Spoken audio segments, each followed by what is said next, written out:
Conjuntamente con Lolo Echeverría, el licenciado Lolo Echeverría, con el doctor Mauricio Gándara, queremos saludarle, señor doctor Francisco Huerta Montalvo, en la ciudad de Guayaquil. Nos ha llamado profundamente la atención esta celebración que seguramente piensan que, como Carlos Alberto Montaner mencionaba hace muy pocas horas, en un artículo de Finiquito prácticamente, decía que Cuba, después de Fidel Castro, optará por un gran entierro. El entierro es global, pues no, es el sistema que ha imperado. Gracias, dirán muchos, gracias a Dios tendrá que terminar. El señor Montaner, enemigo número uno de el comandante Castro, como lo trataban ustedes antes, ustedes en una época juvenil muy significativa.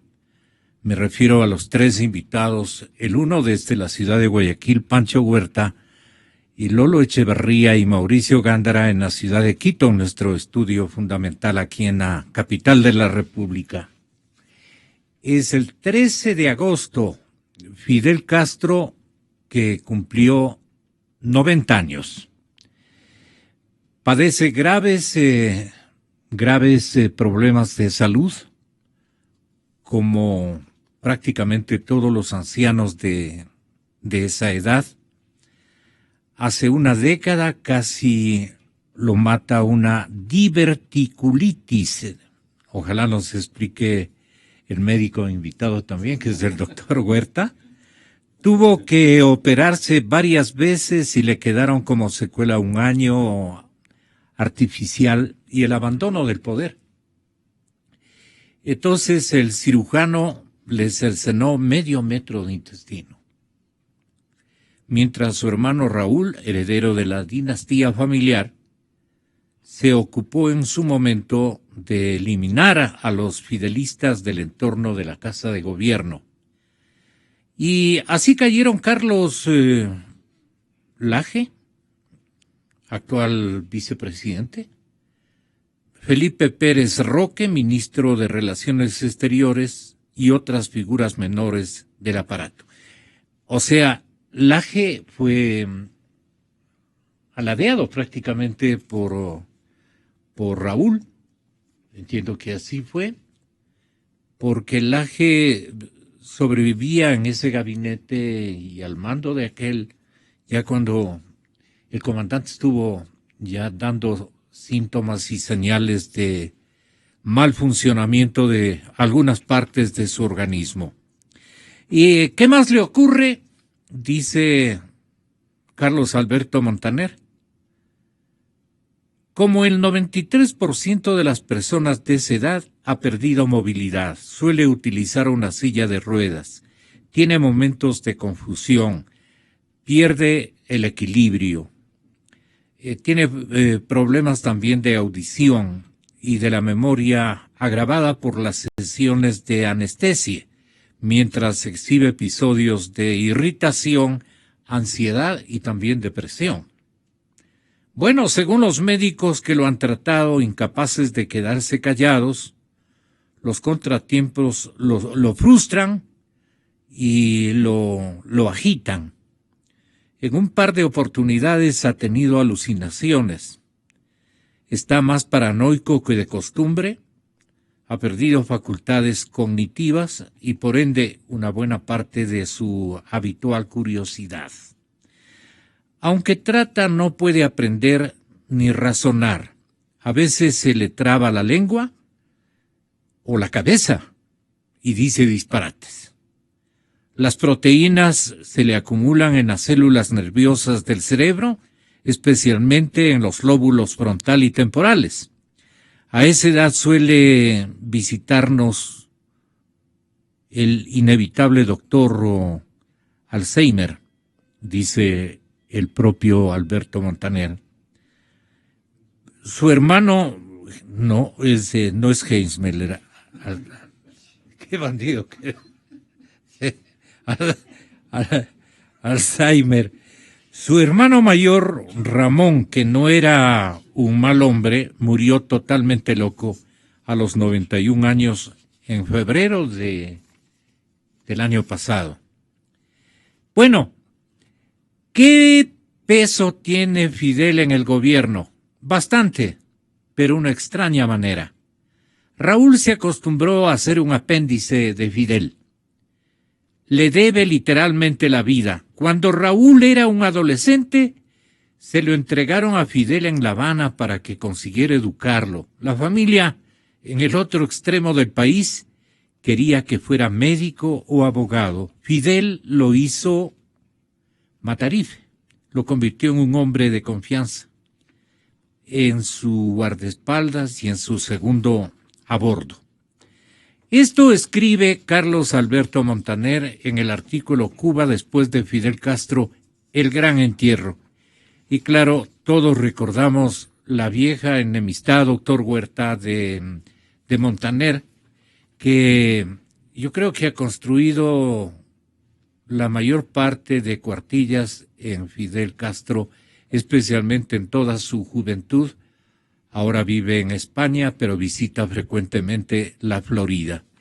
Este Fidel ha sido y es recordado a nivel internacional. ¿Cómo lo recuerda usted en su época, digamos, más radical, de ese liberalismo efectivamente radical que usted practicó, pero que nunca le convenció el socialismo, seguramente el que inventó Fidel Castro? Estoy preguntándole a Pancho Huerta en la ciudad de Guayaquil con esta premisa que me parecía interesante de leerla y que apareció en los periódicos del continente en los últimos días. Fidel revolucionario, venerado, odiado y audaz. ¿Qué simpatía le mantuvo o le mantiene a usted al líder cubano? Muy buenos días, Pancho. Buenos días, Gonzalo. Buenos días a Lolo y a Mauricio. Duro, difícil el comentario que me solicita, mediado por los textos de Montaner. Yo podría salirme del tema diciendo no me voy a meter en una pelea entre cubanos, pero no es mi estilo, usted sabe. Tengo mi propio criterio, he respetado siempre la figura del luchador contra la dictadura de Batista, pero he repudiado siempre la figura del dictador que mantiene 50 años de control sobre el pueblo de Cuba. Usted planteaba mi liberalismo radical, ese radicalismo que tiene que ver con raíz y no con formas de lucha solamente. Es también amor radical a las libertades. Y en Cuba, en alguna medida, esas libertades, buscando darles otras, han sido sojuzgadas. Y allí mi diferencia conceptual sustantiva, sin dejar de respetar al combatiente de Sierra Maestra, al que tomó el fusil contra la dictadura, etcétera, etcétera, etcétera. Las elecciones del presente. Primero, yo respeto la ancianidad, ya llegará la mía y me gustaría que la respeten, de todos modos siempre estaría en ánimo de hacerla respetar. No me gustan los médicos que hacen públicos los diagnósticos de sus pacientes, me parece absolutamente antiético.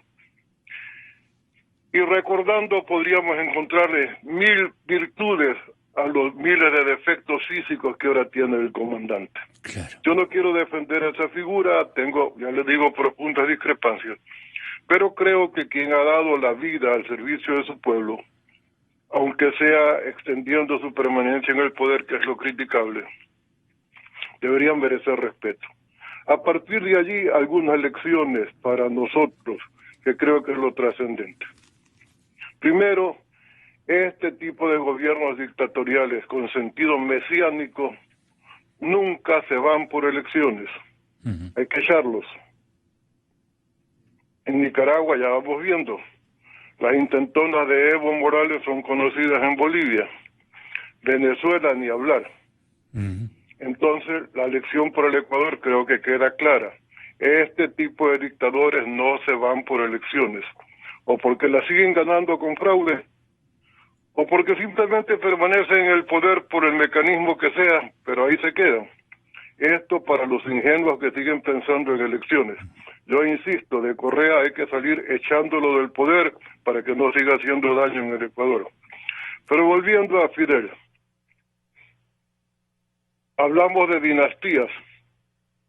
Son propias de muchos pueblos, incluso en la cuna de la democracia. Hemos tenido la dinastía de los Bush, hemos tenido la dinastía de los Kennedy, y vamos para la dinastía de los Clinton. ¿Qué significa esto? Que hay que buscar mecanismos para ir perfeccionando la democracia, de modo que no puedan prorrogarse dando malos ejemplos a las dictaduras caribeñas, que a nombre de que esas cosas ocurren también montan sus propios esquemas para permanecer en el poder. Con las diferencias en los Estados Unidos, y creo que también en mucho en Cuba, diferencias digo, que otras dictaduras de estas que se prolongan en el poder, como la ecuatoriana, son, además de prolongadas en el poder, corruptas. Y esa es una de las razones por las que se prorrogan en el poder, cubrirse las espaldas.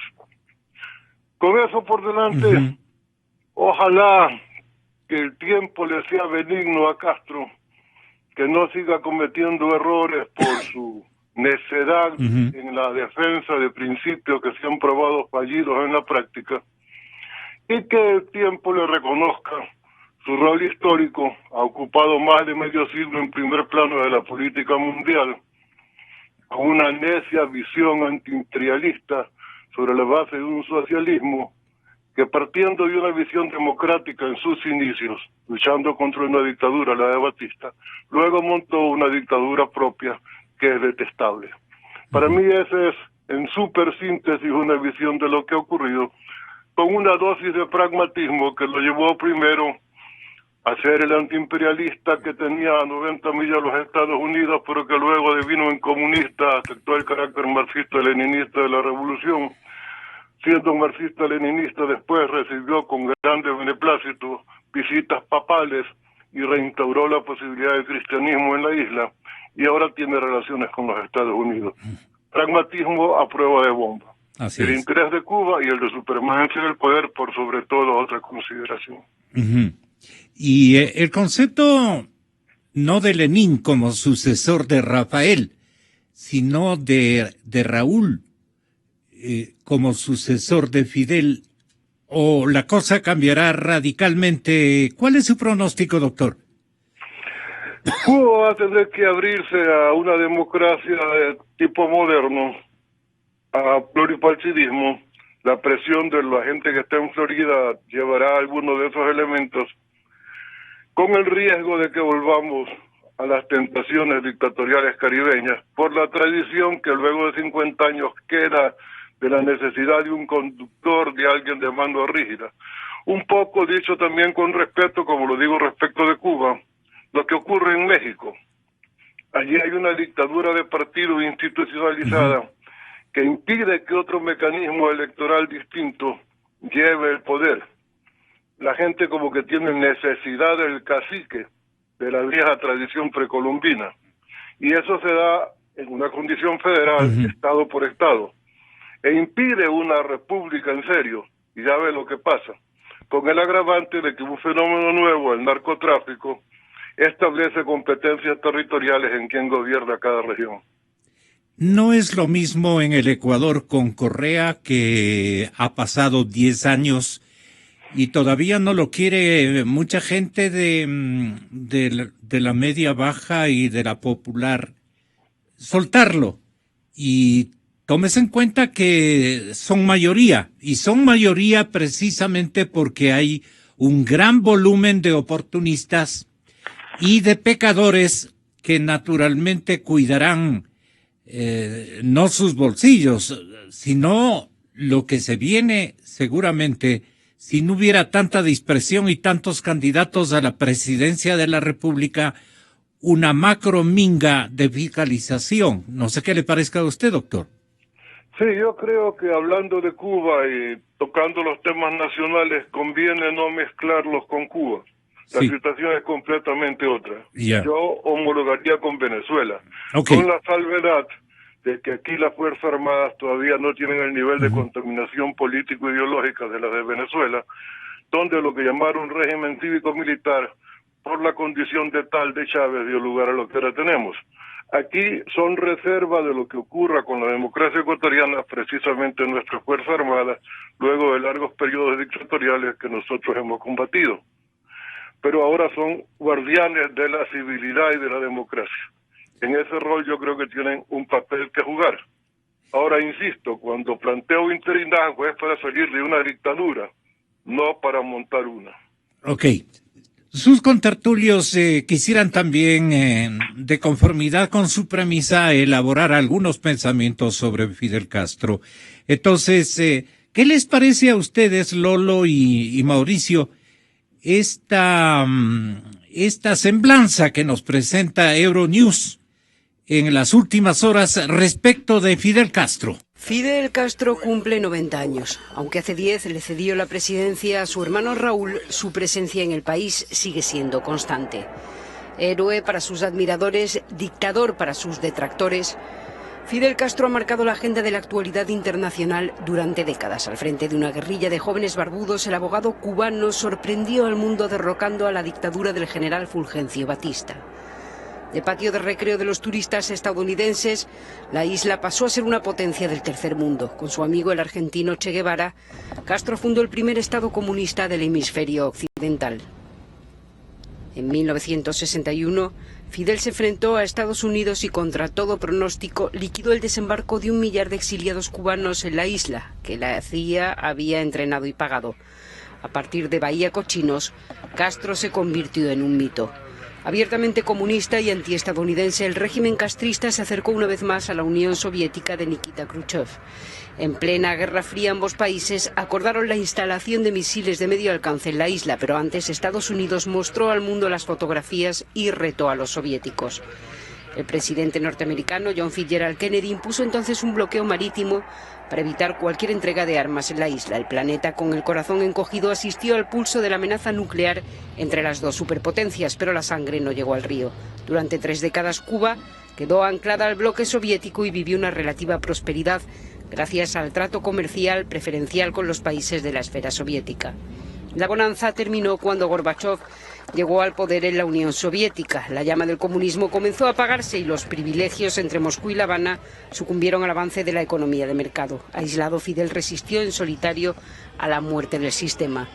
El siglo XX tocaba su fin, la isla naufragaba en una crisis económica profunda, el régimen no tenía soluciones válidas y el futuro no ofrecía respuestas. En el verano del 94, 30.000 balseros se lanzaron al mar para intentar alcanzar el sueño americano en Florida. Al final de la década, el Papa Juan Pablo II viajó a Cuba. El pontífice condenó el embargo impuesto 35 años antes por Estados Unidos y pidió a Fidel libertad para los presos políticos. Castro tuvo la oportunidad de demostrar un cierto grado de tolerancia con el catolicismo. En 2001, Fidel, reputadísimo orador, famoso por sus discursos, sufrió un desvanecimiento ante las cámaras de televisión. Por primera vez en 42 años interrumpió un discurso, un síntoma de la debilidad de su salud. Desde entonces sus apariciones públicas se han contado con los dedos de una mano. Pronto deberé cumplir 90 años.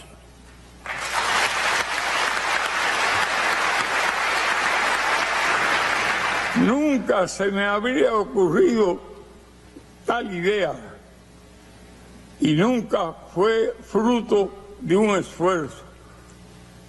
Fue capricho del azar. Pronto seré ya como todos los demás.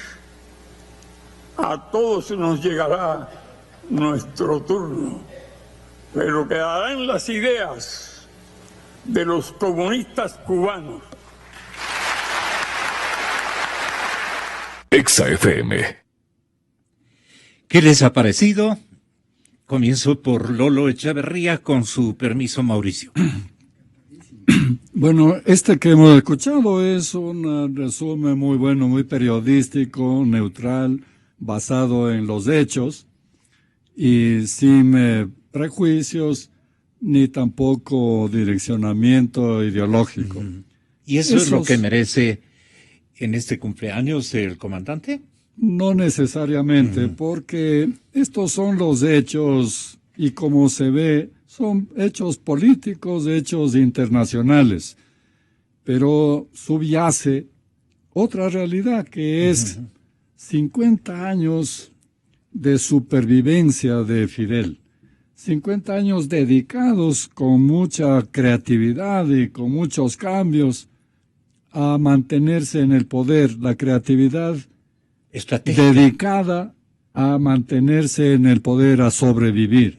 Mientras tanto, el pueblo ha tenido hambre, ha tenido un retraso que no merecía y, en definitiva, ha sido un país esclavizado, un país que ha permanecido bajo el dominio de Fidel por 50 años y siempre dependiente económicamente, primero de Rusia, después de Venezuela, y ahora aparentemente va a depender de Estados Unidos, pero es un país que fracasó económicamente y por lo tanto tiene que depender siempre de alguien.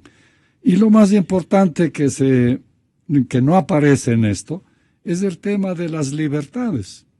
Es decir, ha sido un país secuestrado por un hombre que ha mantenido muchos presos políticos y ha mantenido las libertades sojuzgadas, especialmente la libertad de información.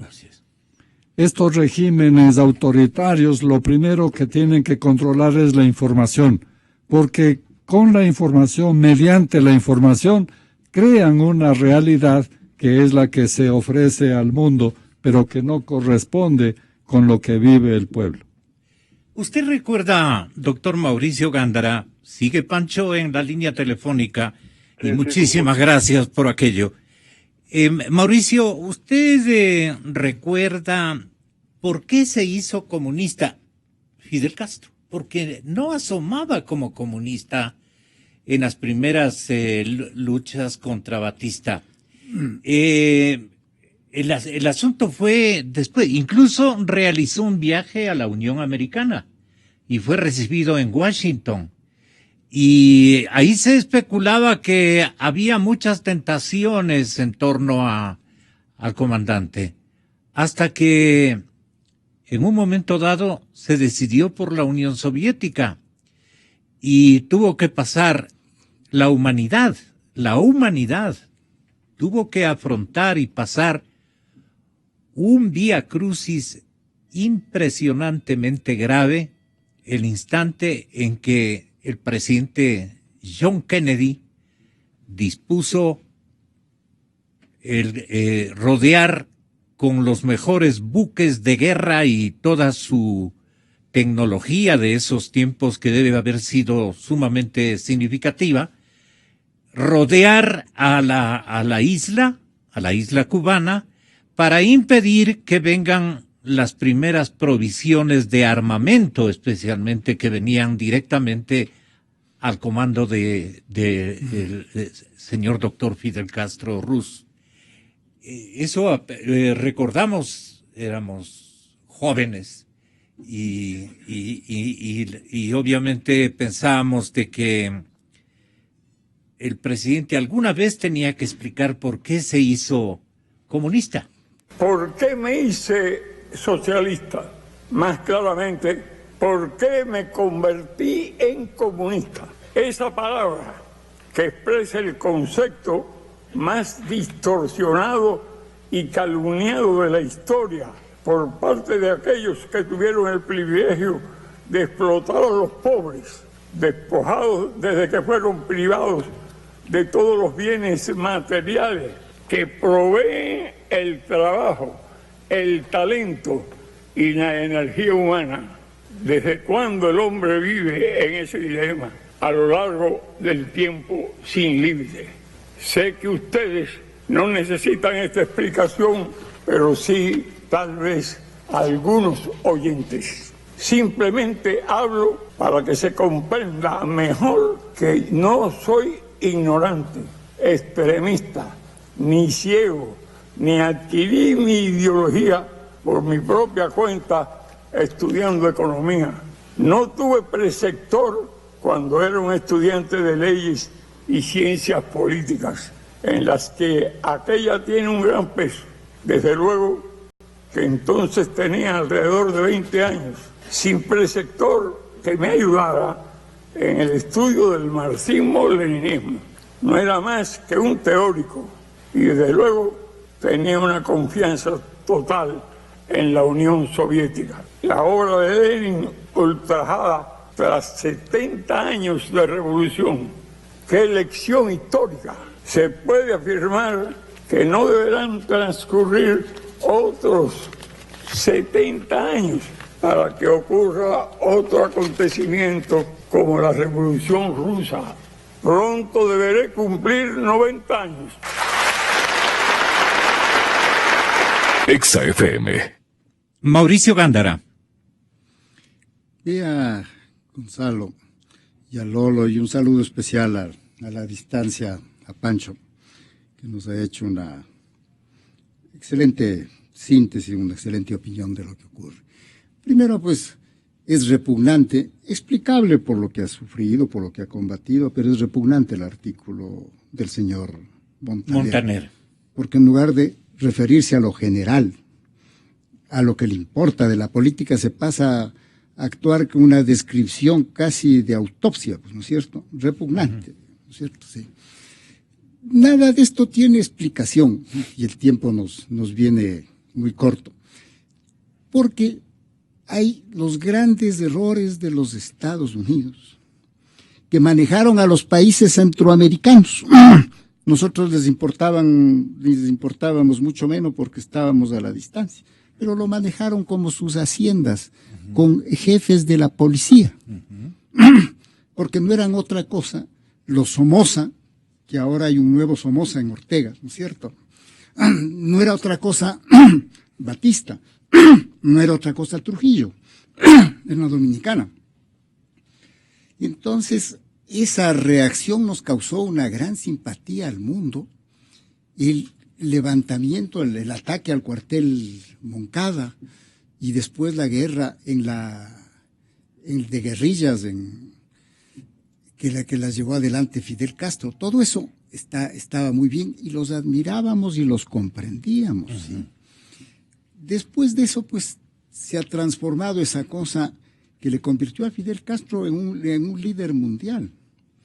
Pero hubo ese giro. Tal vez los mismos Estados Unidos cometieron el error de no comprenderlo y lo aislaron a cuenta de las indemnizaciones de las compañías nacionalizadas o cosas por el estilo. Y lo empujaron a que fuera hacia la Unión Soviética.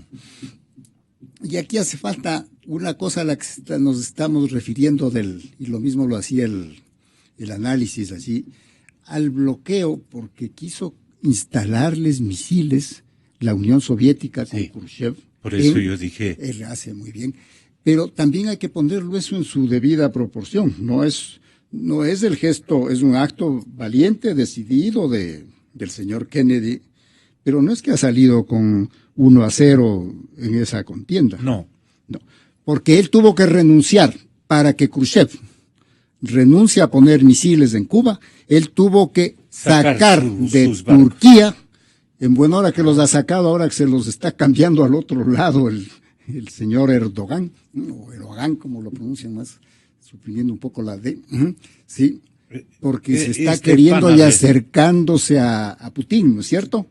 Pero fue un mano a mano en ese bloqueo.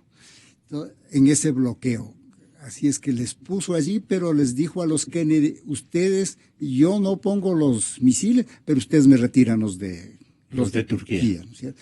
Entonces, el desembarco en Bahía de Cochinos, que los rechazaron tan valiente los cubanos, tan valientemente y tan eficazmente, pero también allí había ese cambio solo por la razón histórica, había ese cambio en que recién entradito estaba al poder Kennedy y creo que no se enteró mucho y no comprendieron la magnitud del problema y mandaron a esos pobres que querían la liberación al suicidio. Al suicidio.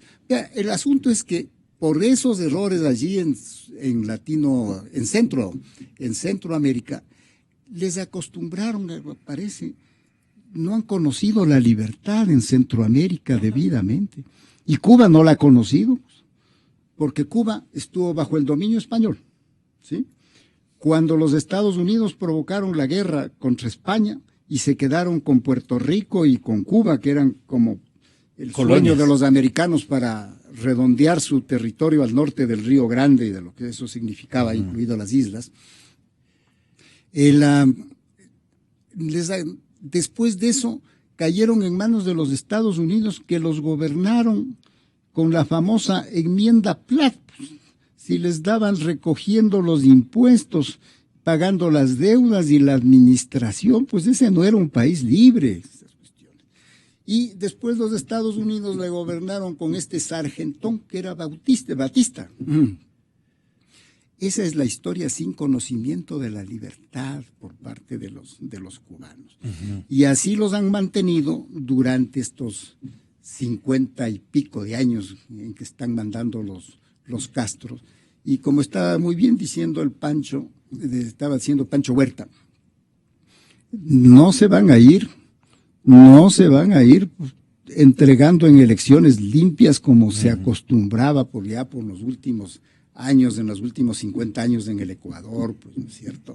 Así es que el balance es positivo en el comienzo y negativo y terrible en la segunda parte de los Castro, ¿sí?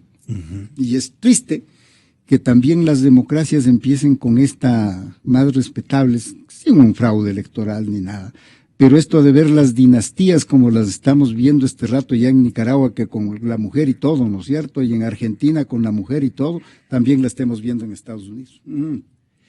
Y mencionan que el comandante fue autor de muchísimas quijotadas. Esa destreza o esa vibrante empeño del comandante Fidel Castro, ¿usted las recuerda, Pancho, en algunos episodios de su vida política? Bueno, estuve cerca en algunas ocasiones en el Palacio de Convenciones en La Habana, en actos en que concurrí. Y difícil mantener el diálogo como el que estamos acostumbrados los ecuatorianos al menos. Ya vio usted 3 contertulios de distintas identidades políticas, pero ninguno con sesgos ideológicos, ni prejuicios, ni actitudes anti, sino pro, siempre. Sí. En esa dimensión, con Fidel Castro solo se podía tener un círculo de aduladores que se reían si trataba de hacer un chiste, o festejaban su genialidad si hacía una reflexión profunda, pero no hablaba más que él.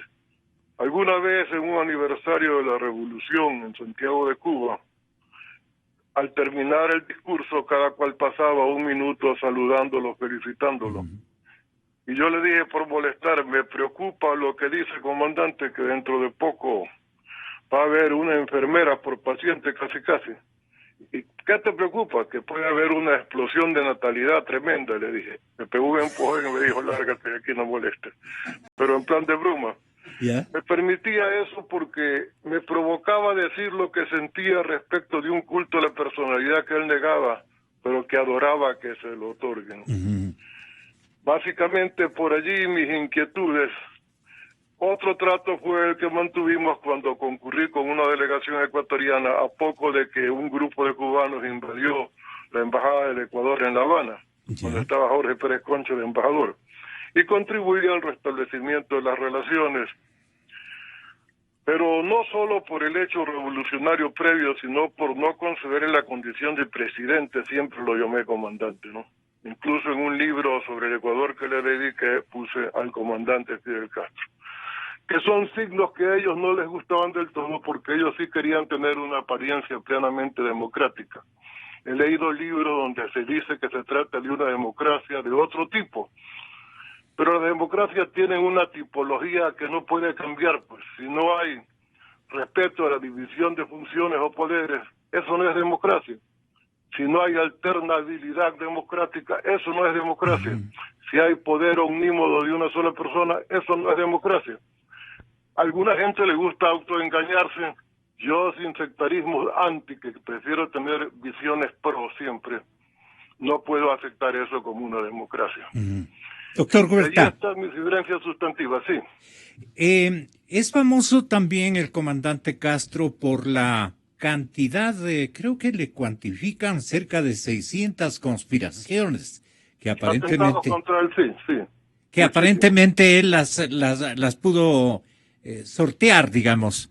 Eso me parece que es un número escandalosamente producto de una preparación estratégica respecto de su seguridad, de una inteligencia que le acompañaba en el mismo escenario de su seguridad personal, o simplemente todo pasó a ser parte de una historia que la querían relievar, ¿no? Relievar. Ajá. Sin duda. En los atentados, algunos de los cuales son una contribución al mito, hay a su vez, valga la tautología, una contribución al mito.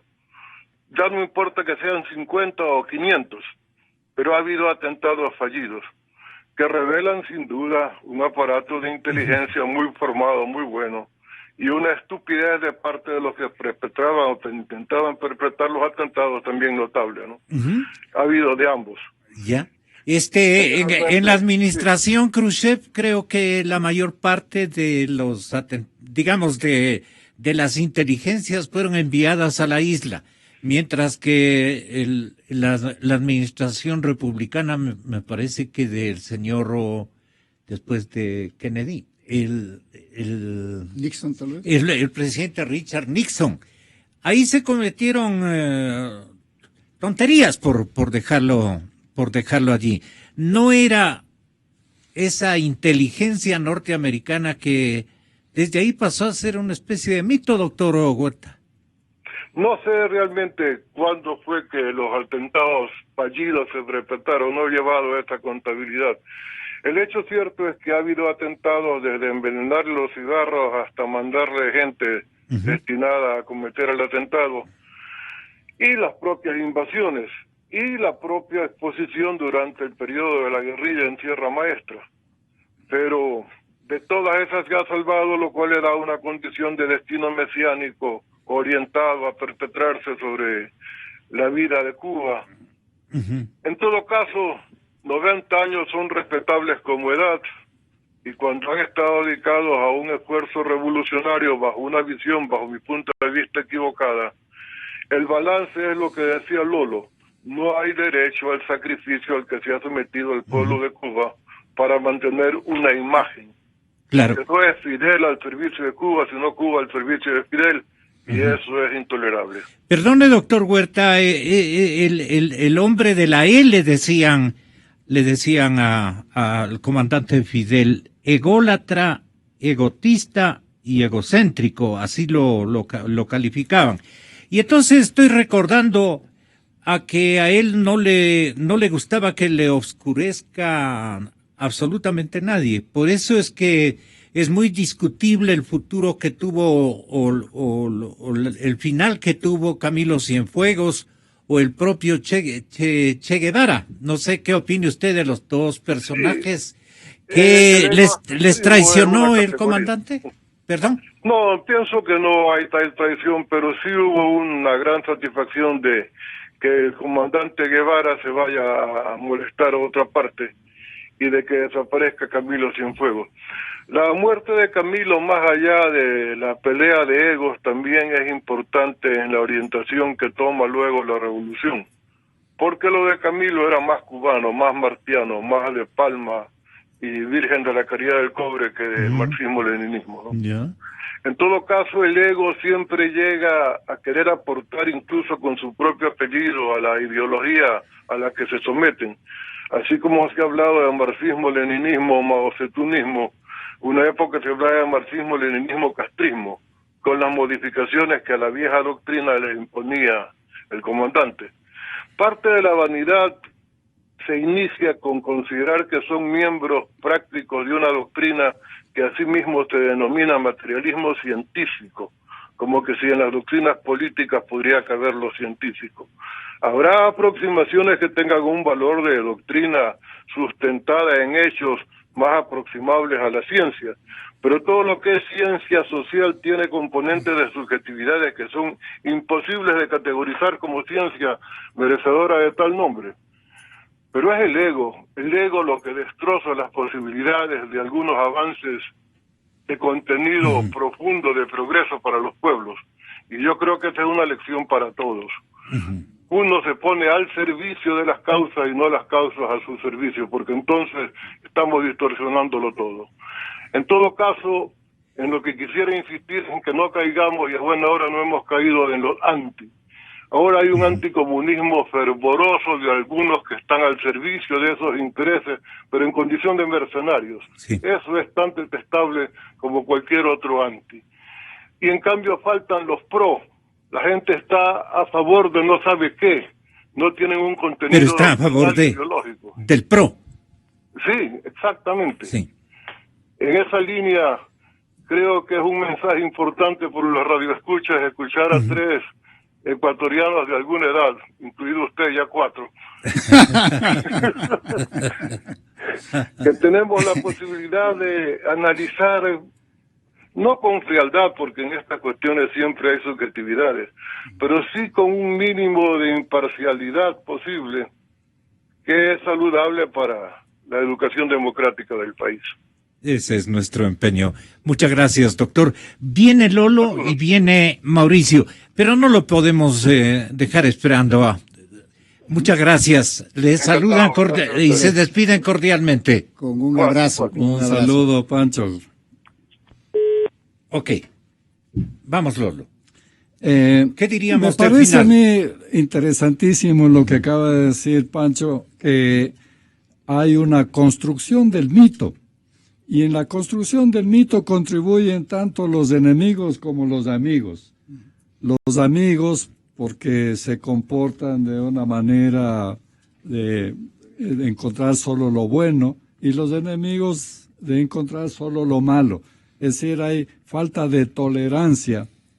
Lo bueno sería, para que haya algún viso de democracia, lo bueno es que los amigos sean capaces de encontrar errores y los enemigos sean capaces de encontrar aciertos. Ese es el clima que permite una democracia. Lo demás es simplemente la intolerancia, el imperio del autoritarismo.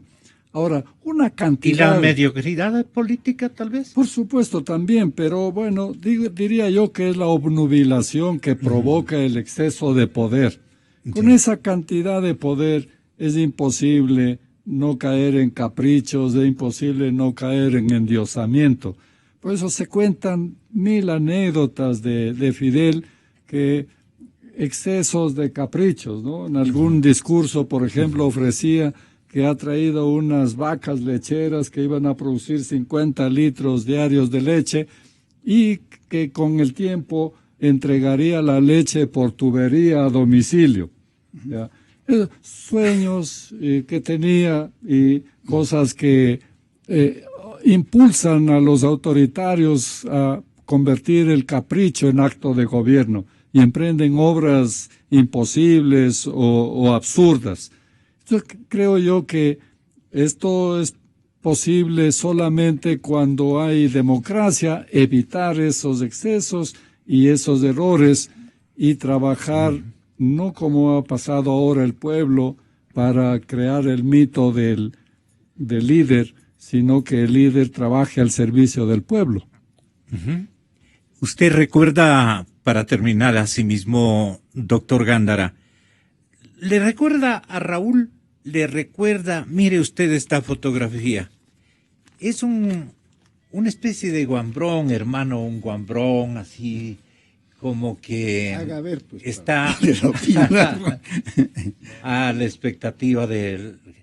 Y además la inquietud es la siguiente: ¿con cuántos guerrilleros tumbó a Batista Fidel? Porque me dicen que fueron $300. Algo así, sí, Claro, exactamente. claro. Vea, es que cuando se vuelca la opinión pública en contra, ya no importa el número, porque se queda aislado, aunque ellos estén 300 allá arriba, pero es el símbolo, y el resto es del aislamiento y el rechazo, a quien está abusando del poder. Iba a decir algo, pero no puedo quitarme de esta tentación. Vea, un gran líder se rodea de hombres importantes. No los veo alrededor del líder actual, no hay uno solo. Si usted ve la figura de Velasco, encontrará a los Camilos Ponces, a los Galos Plazas, a Guevara Moreno, que era una figura de la política, no habrá llegado a la presidencia, pero era el líder tal vez el político más importante, Carlos Julio Arosemena. Entonces, la pequeñez del líder se demuestra porque no tiene hombres importantes a su alrededor. Vive creando, dándoles las sabatinas para ver si vayan a hablar allí, a ver si tiene sucesor, ¿no es cierto? Que no lo quiere tener. Pero creo que lo más importante es este momento. ¿Y Lenin? No el soviético, el del Oriente. Porque Lenin fue el hombre más importante de la política después de Cristo. No hay una figura en el intermedio que haya producido una transformación tan grande como Lenin. Con eso me abstengo de comentar lo otro porque está dicho por sí mismo. Pero lo grave, y no estamos hablando del presente, es que lo que está ocurriendo con los del socialismo del siglo XXI, con este besamanos que van toditos para ser revolucionarios, los Chávez, los Correas, los Ortega, y desde el Brasil y desde la Argentina anterior, y todas esas cuestiones, al besamanos a Fidel para que les contagie su aureola, ¿no es cierto? Pero han sido tan influenciados porque a Chávez le recibió en el aeropuerto Fidel Castro cuando solo era una persona que había recibido un indulto después de su fracasado intento revolucionario. ¿Cuál era el interés de Castro? El petróleo, pues, porque, como dice Fidel, nunca han tenido independencia económica los cubanos, y antes de los rusos fueron los americanos los que pagaban por el azúcar subsidiada para que puedan comer, pues, ¿no es cierto? Entonces aquí fue el aferrarse a Chávez para que le dé el petróleo. Y ellos han influido y se han establecido en Cuba, que ya no es solo que el pueblo venezolano tiene que liberarse de este Maduro o cosa por el estilo. Tiene que liberarse de las fuerzas cubanas que están ahí adentro, ¿cierto? Entonces, todo esto que felizmente se está desmoronando, pero era tal el culto, pues, que hasta esta cosa ridícula de irse a operar la rodilla en Cuba, pues, ¿no es cierto? Ya es el colmo de la sumisión, de la subordinación y del desprecio a lo que ocurre aquí, y aunque aquí le curaron, digamos. Entonces, el peligro actualmente es que Cuba, para poder sostenerse, tiene que sostener al gobierno de Venezuela. Y a través de eso estamos todavía con esta maldición de los restos que quedan del socialismo. Inteligencia y conocimiento histórico a nivel internacional. 3 ecuatorianos valiosos: Pancho Huerta, Lolo Echeverría, Mauricio Gándara, sin ser estrictamente el orden de talento, de inteligencia y de afecto y credibilidad del pueblo ecuatoriano, nos han acompañado en este programa de noticias y opinión, al cual volveré, Dios mediante, mañana, a la hora de siempre, porque nosotros buscamos la verdad. XFM y democracia.